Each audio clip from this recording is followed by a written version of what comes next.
Hello दोस्तों, नमस्ते प्रणाम। हम किरण शर्मा, हम मंजू शर्मा अपना चैनल पर स्वागत कर छी। नमस्ते प्रणाम जते दाई माई दीदी भाजी चाची भैया सुनमी सब गोटन के प्रणाम कर सब गोटा इन्हा प्यार आशीर्वाद देते रहबे ना तागा बढ़ावित्रा में। और हम सब बहुत प्यारा गीत गाबे जा रहल छी बेटी विवाह। अहाँ सब जरूर सुनब, कमेंट करब आ नीक लागत त शेयर करब। नीक लागत त लाइक सब्सक्राइब शेयर सेहो करब आ कनी गीत के फुल वाच क सेहो सुनबे।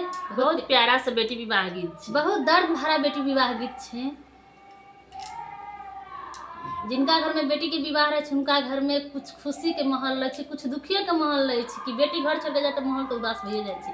बहुत प्यारा सा गीत है, अहाँ सब जरूर सुनबे, जरूर कमेंट करबे। आ गीत नीक लागत त कमेंट करना है, अहाँ सब नहीं भूलबे गीत केहन लागल। बहुत प्यारा सा गीत है। मांग